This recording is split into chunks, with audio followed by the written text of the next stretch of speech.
Hi friends, இன்றைக்கி நான் beetroot halwa பண்ண போகிறேன். அதுக்காக பீட்ரூட் துருவி வச்சுக்கிட்டேன்.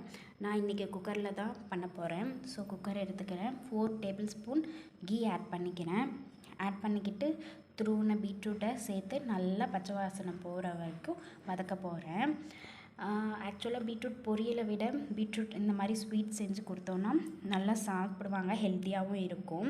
நம்ம இதில் ரொம்ப ஸ்வீட் சாப்பிட தான் கூடாது, பட் வீக்லி ஒன்ஸ்லாம் எடுத்துக்கலாம். இந்த மாதிரி சாப்பிடும்போது கிட்ஸ்லேருந்து பெரியவங்க வரைக்கும் பீட்ரூட்டே பிடிக்காதவங்களுக்கெல்லாம் இந்த மாதிரி செஞ்சு கொடுங்க, நல்லாயிருக்கும். பாருங்கள், இப்போ கீ உருகிடுச்சு.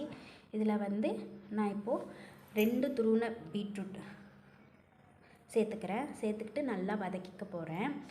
அதோட பச்சை ஸ்மெல் போகணும். அந்த கீயை ஃபுல்லாக அப்சர்வ் பண்ணியிருக்கணும் அந்த பீட்ரூட் துருவல். ஒரு 2 நிமிஷம் தான் நான் வதக்கியிருக்கிறேன்.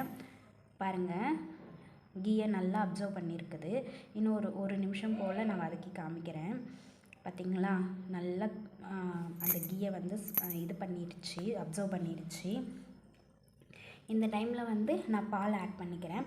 பால் அந்த பீட்ரூட் முங்குற அளவுக்கு நம்ம ஆட் பண்ணணும்.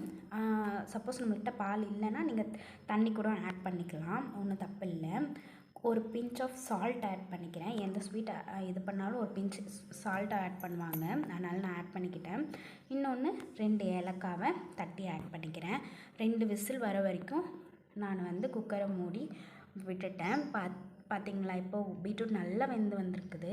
பட் எக்ஸஸாக பால் இருக்கிறதையும் நம்ம வற்ற வச்சிடலாம். ஒரு 5 நிமிஷம் போல் நான் ஹை ஃப்ளேமில் வச்சு விட்டேன். நல்லா வற்றி வந்துடுச்சு.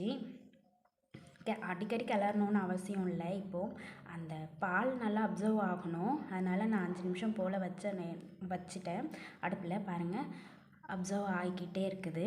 ரொம்ப ட்ரையாக இருக்கணும், அப்போ தான் நம்ம சர்க்கரை ஆட் பண்ண முடியும். பார்த்திங்களா, இப்போ ட்ரையாக வந்துடுச்சு. இந்த டைமில் டேஸ்ட்டுக்கு உங்களுக்கு எவ்வளோ ரொம்ப நல்லா ஸ்வீட் சாப்பிடுவீங்கன்னா நான் ஜாஸ்தி 1 கப் சேர்த்துக்கோங்க. நான் 1/2 கப் மாதிரி சர்க்கரை சேர்த்துக்கிட்டேன்.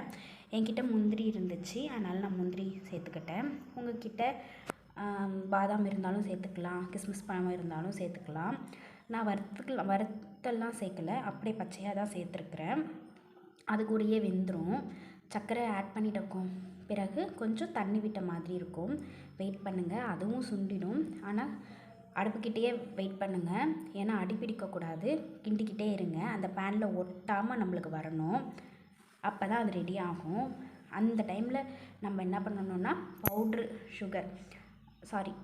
பால் பவுட்ரு ஆட் பண்ணிக்கிறேன். 2 டீஸ்பூன் நான் ஆட் பண்ணிக்கிட்டேன். பார்த்திங்களா, பேனில் ஒட்டாமல் வந்துடுச்சா. இதான் பதம். அல்வா ரெடி ஆகிடுச்சு. கடைசியாக 2 ஸ்பூன் நெய் விட்டு நான் இறக்கிட்டேன். ரொம்ப டேஸ்ட்டாகவும் இருந்தது. இந்த மாதிரி ஹெல்த்தியாக பண்ணித்தாங்க உங்கள் வீட்டு கிட்ஸுக்கும். மறக்காமல் லைக் அண்ட் சப்ஸ்கிரைப் பண்ணிடுங்க. பாய்.